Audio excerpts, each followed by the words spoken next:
दोस्तों जब भी कोई आप नया स्मार्टफोन खरीदने का सोचते हो तो क्या आप कंफ्यूज हो जाते हो कि क्वालकॉम का प्रोसेसर का फोन ले या फिर मीडियाटेक के प्रोसेसर का फोन ले। ये कंफ्यूजन तो आपको, मुझे और हम सबको होता है, लेकिन यहाँ पे कुछ छोटे छोटे ऐप्स को टेस्ट करके हम लोग पता कर सकते हैं कि अगर सेम रेंज में दो फोन है, एक में क्वालकॉम प्रोसेसर है, एक में मीडियाटेक का प्रोसेसर है, उसमें कौन सा वाला फोन जो है सबसे ज्यादा बेटर परफॉर्मेंस दे सकता है हमको। आज उसी तरह का मैं एक टेस्ट जो है आपके सामने करने वाला हूँ। साथ ही साथ में दो फोन एक ही रेंज के, एक ही कंपनी के होने वाले, ताकि यहाँ पे क्वालकॉम के साथ या फिर मीडियाटेक के जब मैं कंपेयर करूँ तो वहाँ पे ऑपरेटिंग सिस्टम या फिर यूजर इंटरफेस जो है वो कोई मैटर ना क्रिएट करे। यहाँ पे ओएस के साथ भी यहाँ पे छेड़खानी करके कंपनी जो है परफॉर्मेंस को बूस्ट कर लेते हैं। तो मैं सेम ऑपरेटिंग सिस्टम और सेम यूजर इंटरफेस के ऊपर बेस करके ये टेस्ट जो है वो करने वाला हूँ।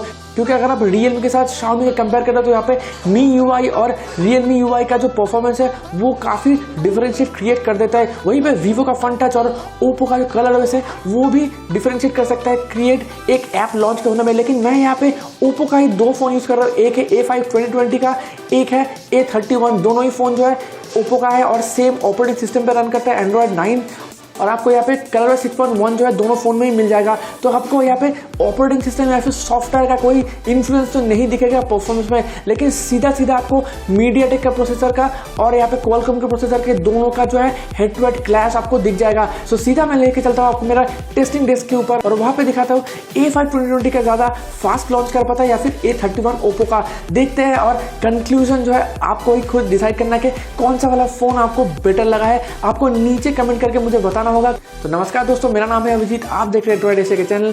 चलिए शुरू करते हैं आज का वीडियो और सीखते हैं कुछ नया।